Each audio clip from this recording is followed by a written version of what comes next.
Hello, this is Michael Stone, the host of Conversations.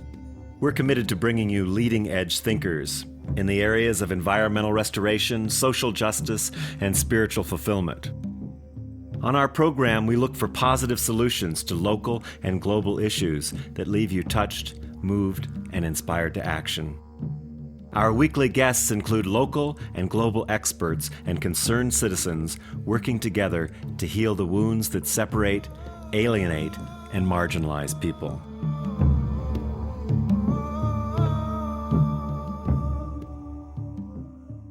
Matthew Fox is an internationally acclaimed theologian and spiritual maverick who spent the past 40 years revolutionizing Christian theology, taking on patriarchal religion and advocating for a creation-centered spirituality of compassion, justice, and resacralizing of the earth. Originally a Catholic priest, Fox was silenced for a year and then expelled from the Dominican order by Cardinal Ratzinger, who, by the way, later became the Pope, for teaching liberation theology and creation spirituality. Fox currently serves as an Episcopal priest, having received what he calls religious asylum from the Episcopal Church. With exciting results, he has worked with young people to create the Cosmic Mass, to revitalize worship by bringing elements of rave and other postmodern art forms to the Western liturgical tradition. He has written more than 33 books, which have sold over 1.5 million copies in 60 languages. Matthew, welcome to Conversations.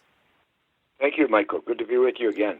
It is great to be with you, and I love your new book, A Way to God, Thomas Merton's Creation Spiritual Journey. And I'd love to talk just in the beginning about what was the occasion for writing this book about Thomas Merton, and maybe talk a little bit about the impact that his work and your relationship had on your life and work. Well, last year was a centennial of Thomas Merton's birth, and I was invited by the Thomas Merton Center, which is located in Louisville, Kentucky, near his monastery at Gethsemane.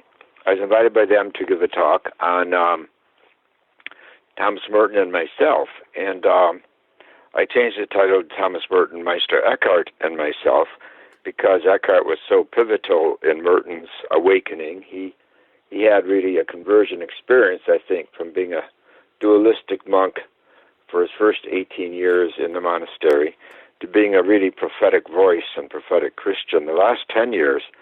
And the key was reading Meister Eckhart and being urged to do so by Dr. Suzuki, the Japanese philosopher who brought Zen to North America. He's the one who really pushed Merton to start reading Eckhart in a deep way.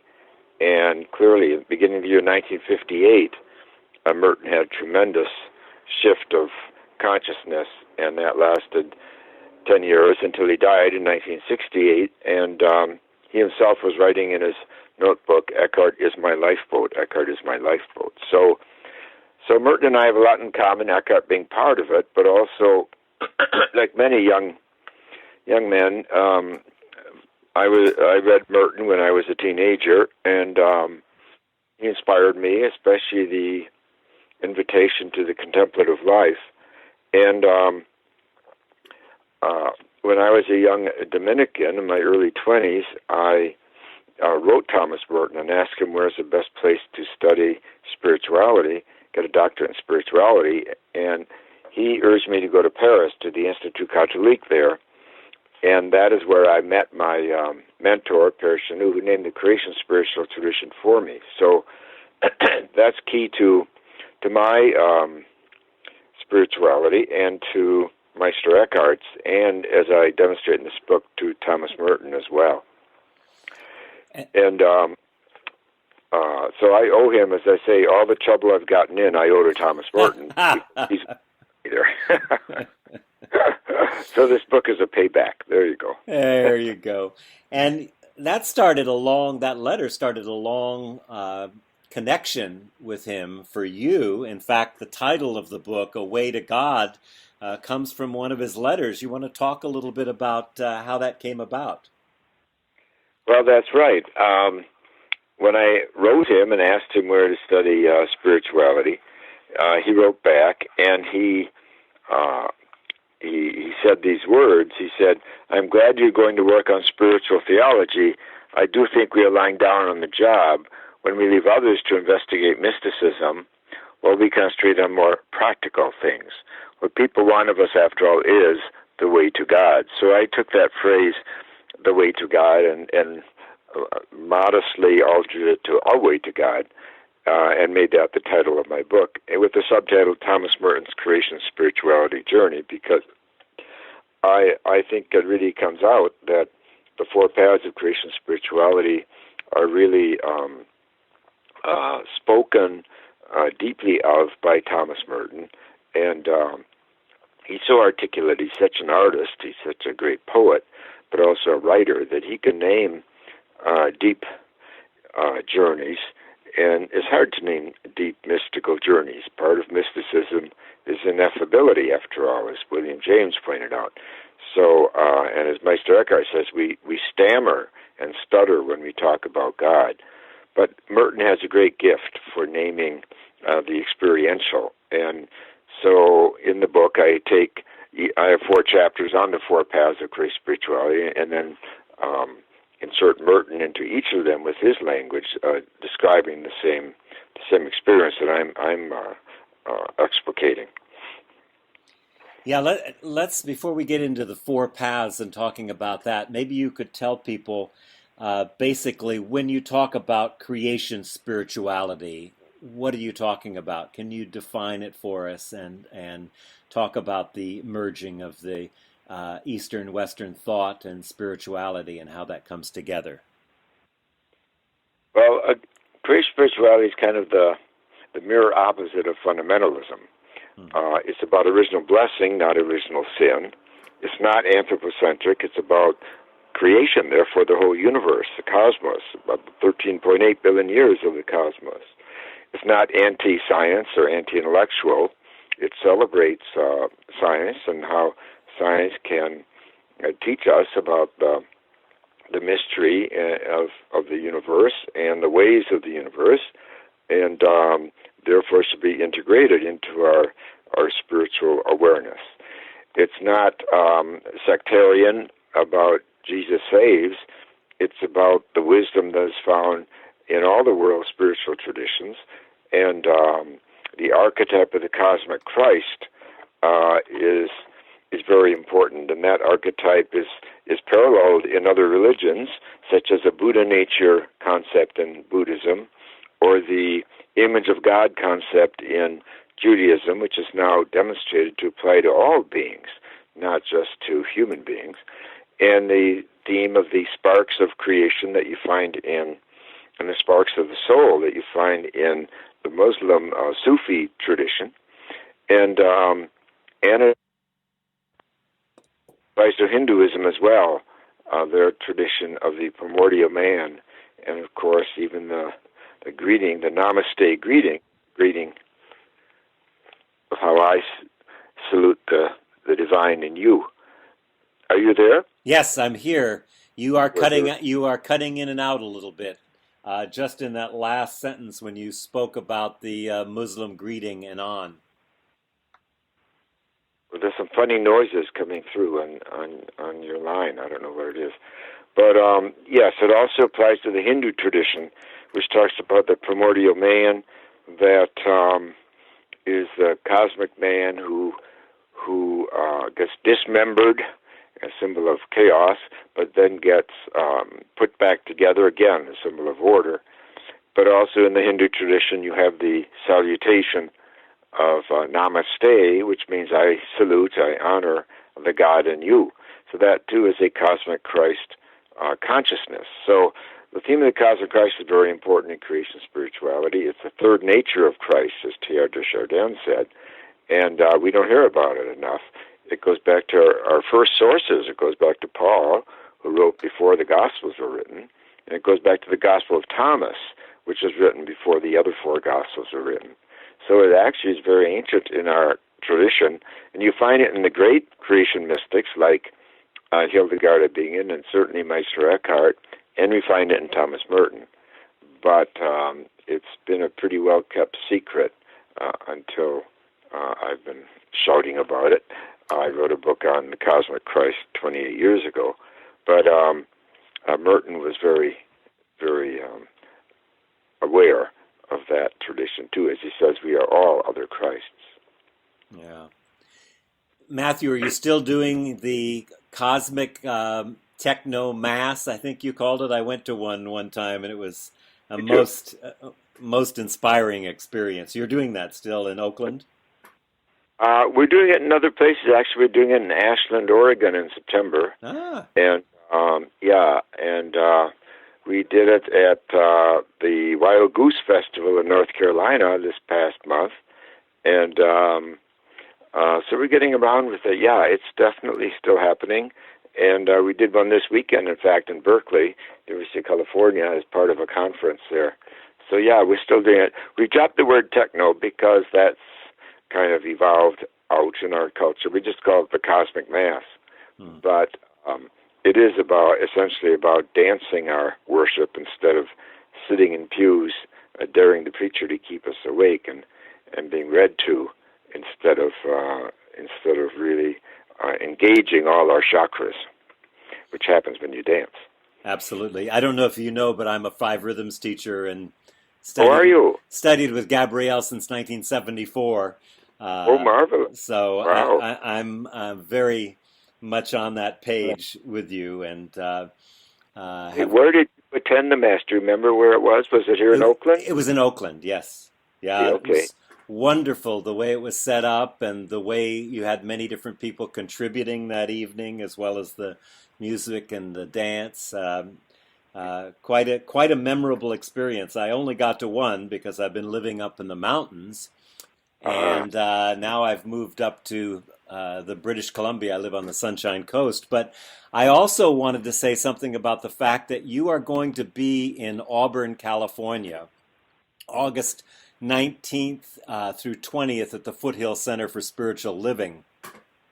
Right. And you're going to do a 7 o'clock lecture and book signing on spirituality for the 21st century. And on Friday, and then on Saturday, there'll be from 10 to 1 a workshop and a book signing also on spirituality for the 21st century. And if people want to find out more, they can call 530-823-6986 or go to www.fcsliving.org. So I'll mention that again, and if you missed it at the end of the program. I do want to get a little more into the aspects of creation spirituality, because this is such a rich book, the way you weave in and out Thomas Merton, Meister Eckhart, Suzuki, and your own experiences. But there's 12 principles that you talk about in creation spirituality. Oh, Matthew, could you also say the site? Is it creation spirituality.com? I can't remember the site off the top of my head. Oh, it's yes. creationspiritualitycommunities.com. There's one. The Cosmic Mass is another site, and then just MatthewFox.org would be another site. Right, right. That's great. So maybe we could just go through these fairly quickly. It starts out with the universe as a fundamental blessing and takes into account the 14 or 13.7 billion years of evolution, which is very different from traditional Catholicism particularly. Can you speak a little bit about the universe being fundamentally a blessing? Well, again, that's my language of original blessing. And the word blessing is a theological word for goodness. So it is about the goodness of the universe to call it a blessing. And again, this is in contrast to the notion of original sin, which begins, well, with a downer. And it really makes people suspicious of their own dignity, their own nobility, their own right to be here. And I would say that original sin ideology is not only bad psychologically, but sociologically. I think it's been secularized and taken over by consumer capitalism, because consumer capitalism is really, I think, a secular form of original sin religious ideology. It's saying that you don't have what it takes to be yourself, to be beautiful, to be noble, and you have to get it from the outside, that is, from buying stuff. And so I think original sin is extremely pernicious. And Jesus never heard of it. No Jews heard of original sin. So it's astounding that the Christian church has built an edifice on a concept that Jesus never heard of. The concept was first used by Augustine in the 4th century A.D., and that was at the time that the church was inheriting the empire. So for running an empire, I guess original sin is a good idea. But for living a life of spirit and spirituality, I think it's atrocious. So that's obviously we wouldn't be here without the blessing of the original fireball, without the birth of the original atoms in the fireball, without the birth of galaxies and supernovas and the birth of the earth and the sun and the moon and all. So, and say nothing of the plants and the animals and the fine-tuning of the weather and the oxygen and everything that made the earth hospitable to our rather fragile but amazing species. So obviously everything's been a blessing overall for 13.7 billion years. Why wouldn't you begin religion with that instead of with the anthropocentric and narcissistic preoccupation with human sin? As Thomas Merton says, every non-two-legged creature is a saint. So all these galaxies and all these supernovas and the fireball and everything that preceded us was being holy and true to its work. Only humans sin. Yeah.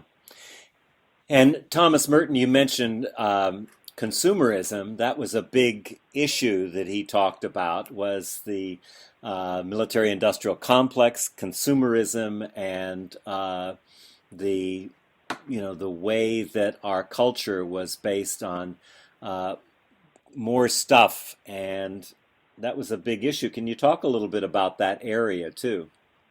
Sure. Yes, Merton was a very astute critic of culture and also of religion, and he didn't pull any punches. And he was a critic of technology. For example, in his day, the big gee whiz factor was getting to the moon, and they got to the moon in 1969. So that was after he had died. But he questioned that. He said even ants can fly. So what's the big thing about flying all over the universe if humanity has not faced the bigger adventure and the more demanding adventure of exploring our own souls and what makes us tick and what makes us so confused and bearers of evil. He said that we have to address that adventure and discovery, because otherwise we're just going to bring our danger to other planets. And to me, that really rings true. Now, today, of course, the big gee whiz thing is not getting to the moon; it's having a new version of an iPhone or some other gadget every year.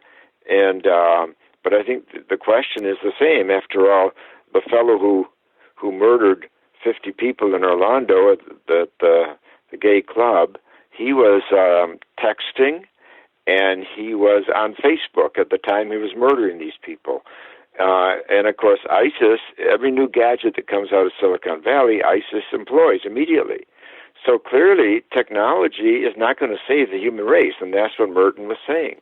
There's a deeper exploration that has to go on about human nature and our capacity for evil. And what if what if Silicon Valley, which I think has good intentions, were to tax itself? It certainly is making lots of extra money, and put some of that extra money into supporting groups that are trying to answer these deeper questions that Merton talks about the relation of contemplation and action, and about compassion and justice and our capacity for that, and for cleansing of the wounded soul and the violent soul. I think that would be a real good investment. Then we'd have the best of both worlds. Rabbi Heschel said that the human race will not be saved by more information, but by more appreciation. Yeah. So appreciation is a spiritual development, and it needs more examination. And whereas information is what we're overloaded with on a regular basis with today's news media and so forth. So that's just one example of Merton's critique. He also critiqued the media. He said that it showers us with a glittering Niagara of trivia. Now that was in the 1960s. Merton was saying that. Well, what would he be saying in 2016? I think we kind of upped the ante on that one. We certainly have. So let's talk about this deeper exploration in the context of creation spirituality, this exploring of the inner world and the fourfold journey. So you start with Via Positiva. Can you explain what that is and how we integrate that into our lives? Yes, the Via Positiva experience of awe and wonder and joy and delight. And I think this is where the soul is really opened up at first. It's the first step in the mystical journey. As Rabbi Heschel puts it, he says, awe is the beginning of wisdom. And he talks about radical amazement. Well, Merton is a very fine teller of that same experience. And I could share a couple of his wonderful passages. He says, contemplation is the highest expression of man's intellectual and spiritual life. It is that life itself, fully awake, fully active, fully aware that it is alive. It is spiritual wonder. It is spontaneous awe at the sacredness of life, of being. It is gratitude for life, for awareness, and for being. So he gets it. That's just a very fine naming of the Via Positiva. And then he gets very specific at times about the beauty of the world all around us. Whether he's talking about the festival of rain, or he talks about the plants. He says every plant that stands in the light of the sun is a saint and an outlaw. Every tree that brings forth blossoms without the command of man is powerful in the sight of God. Every star that man has not counted is a world of sanity and perfection. Every blade of grass is an angel singing in a shower of glory. These are worlds of themselves. So he's delighting and inviting us to delight at the great wonders and the beauty of nature. And Merton, of course, he was his ancestors were Welsh, and of course the Welsh are Celtic. And this is a very Celtic approach to spirituality, that you find God in a most profound way in nature. There's a beautiful passage when he's writing about the woods, because he moved out of the big monastery to live in a hermitage on the same grounds as a monastery, but to find more solitude there and closer to the earth. And there's a beautiful passage, if I can share it, about his life in the woods. Can I share that? Oh, absolutely.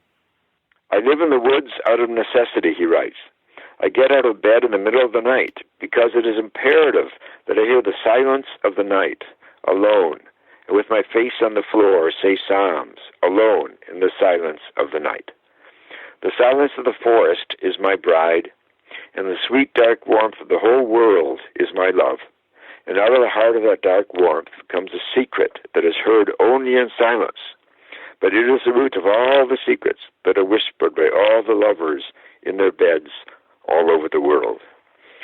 Just a beautiful passage where he's marrying the mystery and the beauty of the silent night with the darkness of the night, with the silence and the whispers and the secrets that humans share in lovemaking.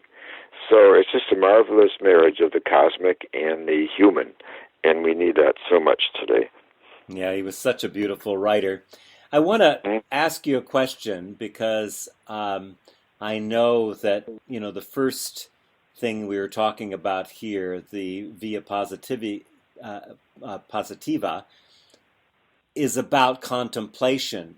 But one of the things that you and he and I'm not sure about Meister Eckhart, but is the balance between contemplation and action. And is that when you talk about via transformativa, is that the action aspect of the balance with contemplation? That's right, exactly. The via transformativa, that's the fourth path. That is the path of justice and compassion. And Eckhart was very involved in that path. That's why he got condemned by That's the right. Pope. He died. He was working with the Beguines, the women's movement of his day, which the Pope did not like, and he was working with the peasants of his day, and the Pope objected to that too. That he was preaching to the peasants in their own language, which at that time was German dialect, and very few preachers were doing that, and very few theologians, but Eckhart was. So on both of those scores, Eckhart was attacked, and that is why his condemnation was highly political. So he walked his talk, and he was teaching the poorest people, the peasants, as well as the women, that they're all other Christs and images of God, and that they had the responsibility to give birth to the Christ in their time, just as Mary did in her time. So he was rewriting, you might say, a lot of the old Christian stories, and this stepped on the toes of a lot of aristocrats, because one of his sermons was how everyone is an aristocrat, because we're all so noble, born of the divinity that we are. And this did not sit well with the aristocrats of Germany, and they, in fact, called the first trial against Eckhart. Mm. You do have a But lot. You and Merton and Eckhart have a lot in common, given the persecution of truth and involvement in justice and healing and working with the masses. Uh, Well, that's that's very true. Merton was the first religious figure in America to come out against the Vietnam War. yep. He beat Dr. King to it. And the truth is, I think it's really confirmed now that he was assassinated by the CIA when he was in Bangkok. He had just finished his final talk was on Karl Marx and monasticism in a retreat center in Bangkok for about 200 nuns and monks. And 3 hours later, he was dead. And I've talked now to 3 CIA agents and asked them, "Did you people who were there in the Southeast Asia at the time?" And I said, "Did you people kill Merton?" The first one said, "I'll neither affirm it nor deny it." The second one said, "We were flooded with money, and there was absolutely no accountability. So any single CIA agent who felt Merton was a threat to the country, and of course this is the height of the Vietnam War, I could have had him killed with absolutely no questions asked." The third person I met him a month after the book came out. I said to him, "Did you people kill Merton?" He said, "Yes." He said, "Last 40 years of my life, I've been trying to cleanse my soul from what I did in the CIA for those 3 years that I was working in Southeast Asia." So Merton died a martyr to peace, and because he was so outspoken. He was a mentor to Father Phil Berrigan and Daniel Berrigan, who died just a few months ago, and Right. was an activist priest who went to jail often for his nonviolent objections to actions, really, against the Vietnam War. So Merton was definitely on the FBI and the CIA watching list. They were intercepting his mail and phone calls, even though it was against the law at the time, just like they did to Dr. King. So he died a martyr. And I think it's pretty foolish to think that that kind of thing isn't going on and can't happen today. So being an activist, really being an activist and standing up for the truth, um, takes a particular kind of courage in knowing that, you're putting your life on the line. And so many people in so many issues don't do that. I'm thinking of course, the rise of Hitler, the McCarthy era, many instances. And right now, what's happening politically, I think the underbelly of America is being revealed, which is an opportunity for healing, but also an opportunity for people of faith and commitment to stand strong out in the world and have their voice heard. As you said, the media is so controlled. How do you see people overcoming the fear to stand and speak up for what they know is the truth? Well, first of all, I want to second what you just said, and I think you said it very eloquently, that we're living in dangerous times, and obviously the Germans failed to stand up to Hitler in time, and history can indeed repeat itself.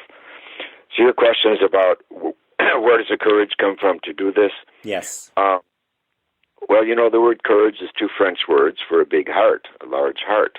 Cœur large, and our hearts grow through the via positiva, through falling in love. If we were really in love, for example, with the future generations, we would not be tolerating the destruction of the planet that's going on and the denial of climate change that's going on. Again, in one entire political party in America is in complete denial about climate change.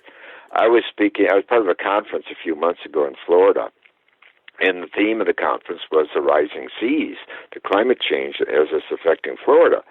And the conference led off with a scientist who had pictures up there of what Florida looks like today, what it's going to look like 10 years from now, 20 years from now, 40 years from now. And it's just chopping off huge chunks of Florida until there will be no more Florida. Those are the scientific facts. But at that time that I was there in this conference, there were three major Floridian politicians, the governor, the current governor, and two men running for president at the time. All three of them were in complete denial about climate change. What me worry? And yet in Miami, in South Miami, there's 6 inches of water on the sidewalks. The climate change is already happening in Florida, and you have people in denial. So that's how Hitler was born too, through people in denial saying, "Oh, we can't be that bad. He's appealing to our anger and our moral outrage, so he represents me." Well, a lot of that, I think, is happening with the Trump phenomenon too. But as you say, it can be a good thing because it's getting the pus out.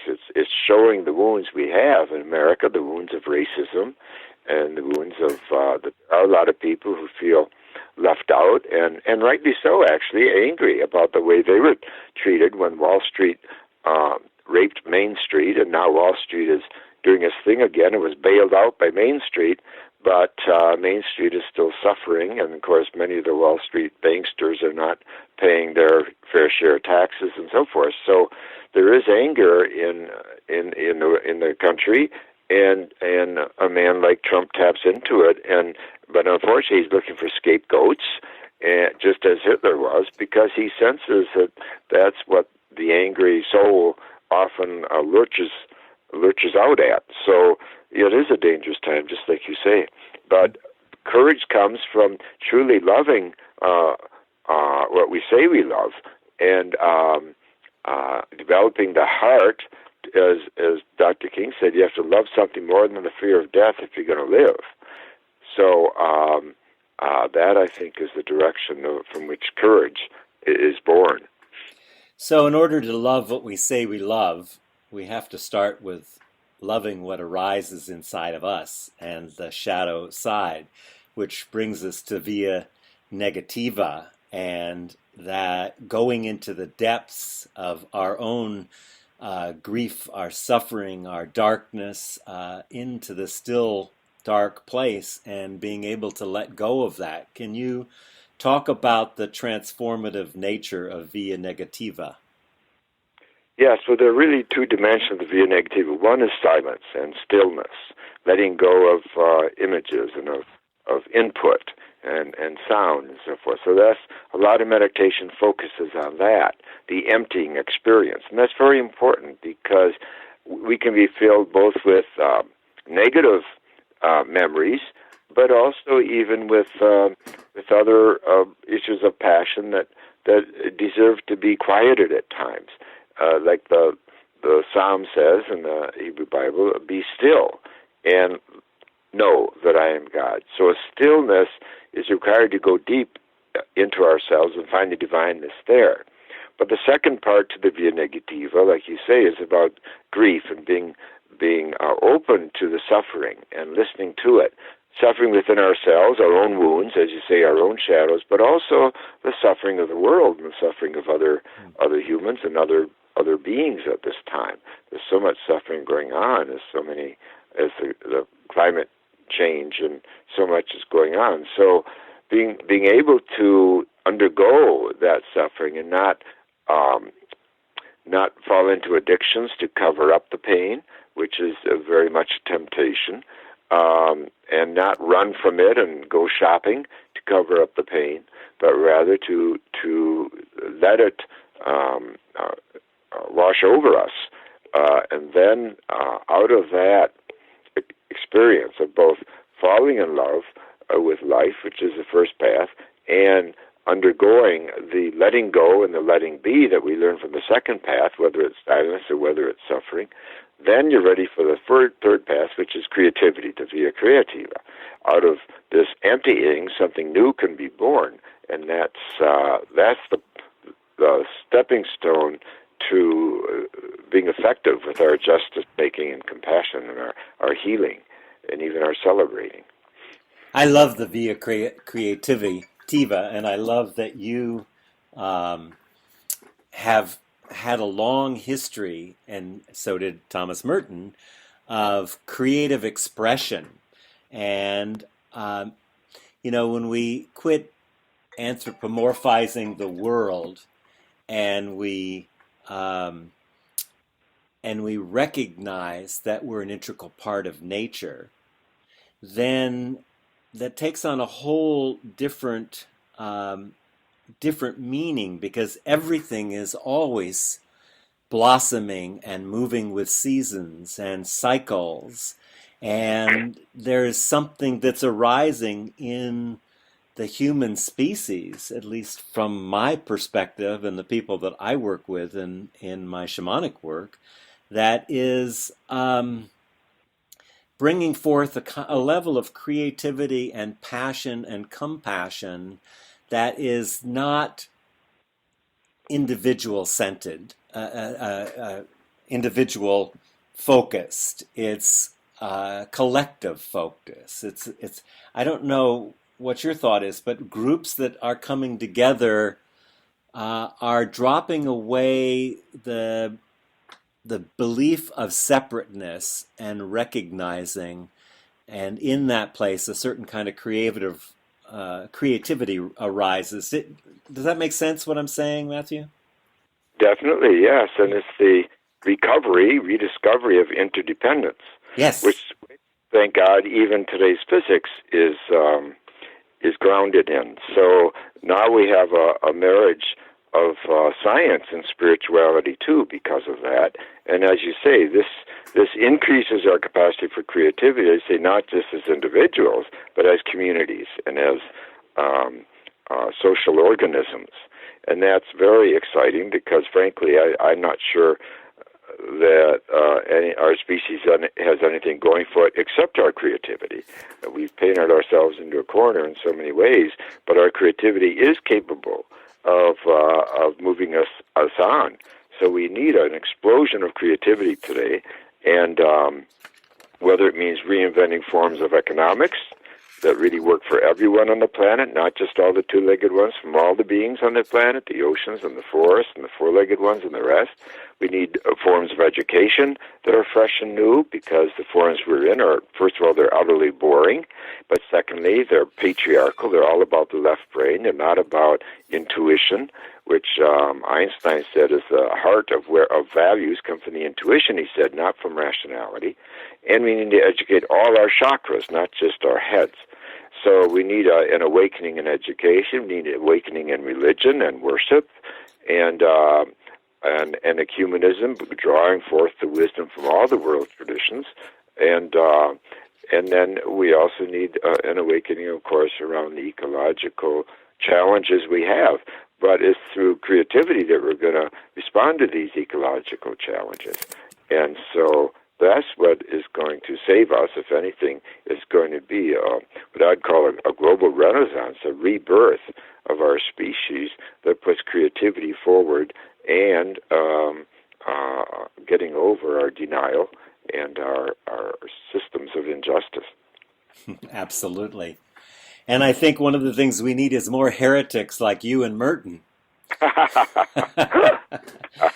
And Well, I'm saying that particularly because I love the way in your new book, A Way to God, Thomas Merton's Creation Spirituality Journey, that you lay his thinking against the claims that were made against you by Cardinal Ratzinger, who later became the Pope, and I've forgotten, there were 7 of them, I believe. But I thought it would be interesting to go through those 7 accusations, like you do in the book, and look at each of them. Some of them we've mentioned, but not in depth, of how, as a way of understanding Merton more, as well as your own philosophy, because I think each one of those claims is really powerful. The defense of it is really powerful and reveals the kind of racism, sexism, colonialism, all the isms that are tearing the world apart are really in those 7 accusations. Well, they are. And so what I did, I was accused of 7 so-called heresies by Cardinal Ratzinger, who was assigned by Pope John Paul II to bring the Inquisition back, which he did.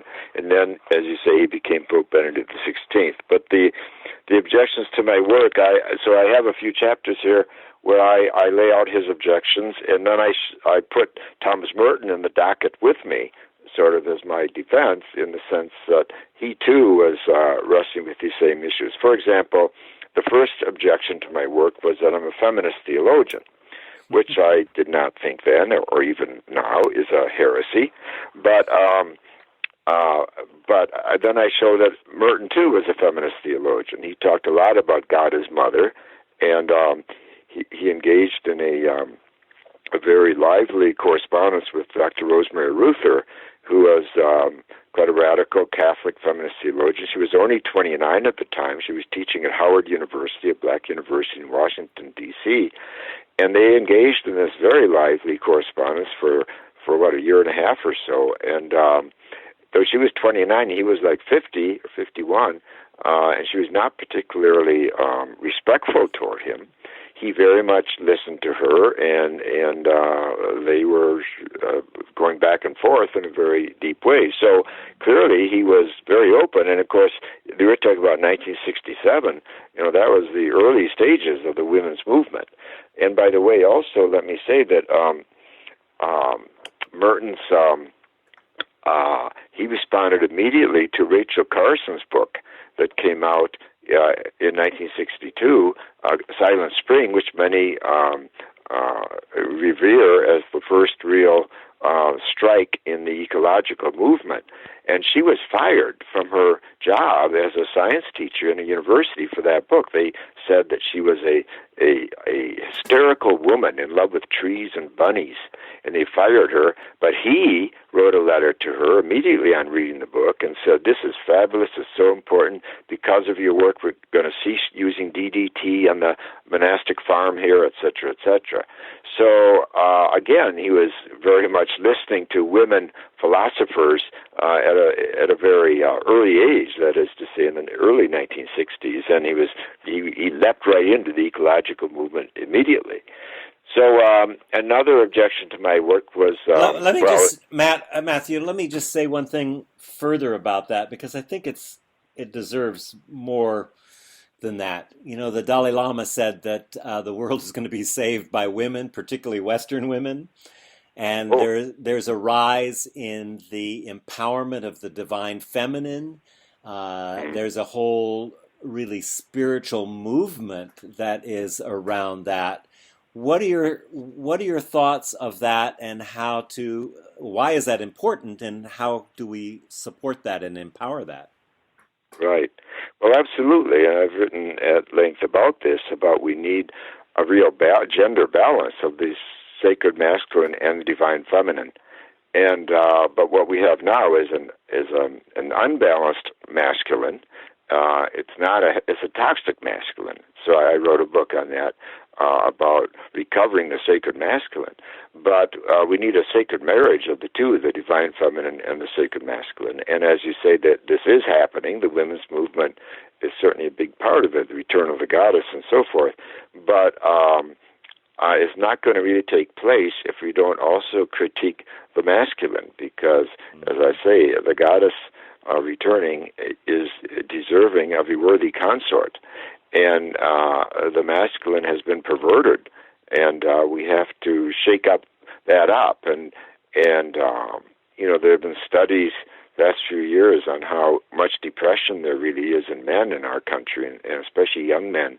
And we're not moving nearly fast enough on that score. A healthy male also welcomes the goddess back in the divine feminine. And again, this shows when it comes to the Vatican that it's been unhealthy. I think this Pope is making some efforts, but for 34 years under the previous two popes, they were shooting down everything that was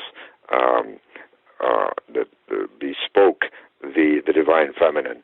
And as I say, they were like the Taliban and Pat Robinson, that they were so threatened by the feminine. And this, as I say, the first two objections to my work from the Vatican were, one, I'm a feminist theologian, two, I call God Mother. So really this is a Rorschach test about the Vatican under those two popes that was so anti-women.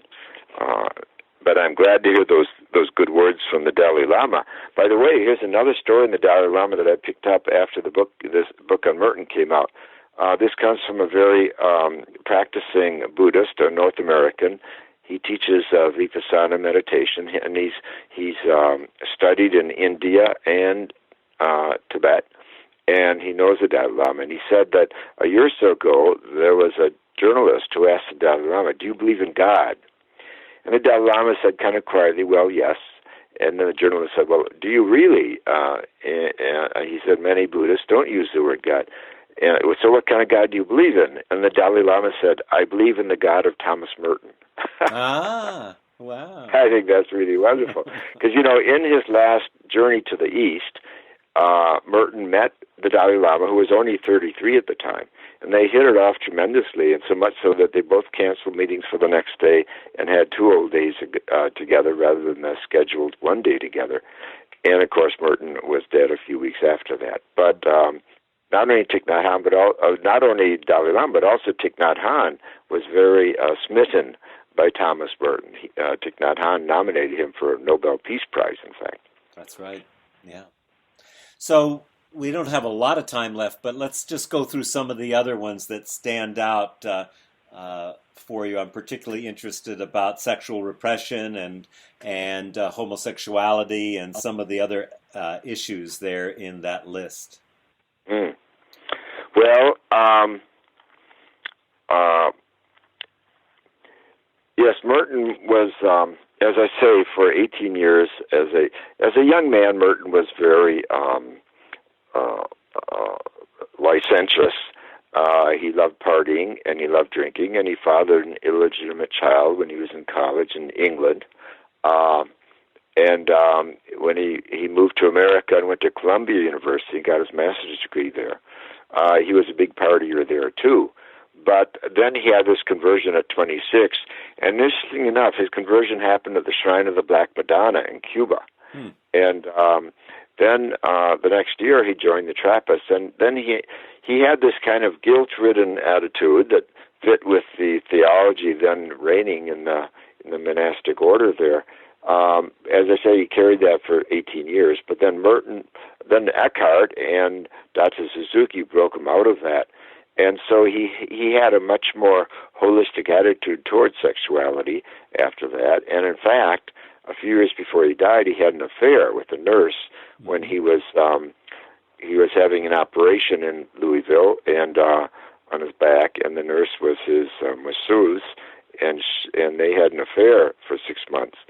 And I find it very interesting because St. Augustine was like Merton insofar he too had quite a licentious youth, and he too fathered an illegitimate child. But when he became a Christian, he took the vow of celibacy, and he became extremely dualistic and projected his guilt and shame on the rest of us. And he died at 76, never having reconciled sexuality and spirituality, in fact, dividing the two. But Merton, who died at just 53, was so much more mature because his affair with this nurse, it allowed him to experience real human love. He had never experienced as a young man. He was just sowing his oats. He didn't treat women well in his youth. But as a more grown-up person and with a deep spiritual understanding, he did reconcile the spirituality of sexuality. And so, in my opinion, even though he lived 22 years shorter lifespan than Augustine, he was so much greater a human being and greater a theologian because he did not dump his dualism, guilt, and shame on the rest of us. Instead, he wrote very eloquently of the power of human love and the marriage of the sexuality and spirituality. Mm-hmm. Now, another objection to my work is that I work too closely with Native Americans, which is an odd thing to say, actually, but it's interesting to me that Merton, again, was very aware of the history of genocide in America, and as well as, of course, the civil rights issues and the history of racism. And he wrote a lot about that. He backed not only Dr. King when it was dangerous to do so, but also Malcolm X in his struggle for racial justice. So, but also he was very keen on writing about the history of genocide toward the indigenous people. And I really praise him for that, and the way in which he expressed that sad shadow chapter in American history is very powerful as well. So he was and then of course he critiques false religion as well. He talks about how when politics and fundamentalist religion get together, this produces an unbelievable orgy of idolatry, he says, an unbelievable orgy of idolatry. Wonderful. So he's not afraid to talk about bad religion, too. In fact, in an Easter sermon at his monastery the year before he died, he talks about how it's very easy to worship a cult of the corpse of Christ and a wax model of Christ instead of the real thing and so forth. And he's unstinting in his criticism of bad religion as well. Yeah. I hate to say it, I have so many more things I'd love to talk with you about, Matthew, and I just want to, number one, say, get this book, A Way to God, Thomas Merton's Creation Spirituality. Matthew, it's just always such a joy to be around you and to have this time together with you, and thank you for just the inspiring work that you continue to do nonstop. Well, thank you, Michael, and thank you for a program like this where we can talk about useful and important things like Thomas Merton. So great. Yeah. Thank you very much, Michael. Wonderful to be with you. You take care. Thank you so much.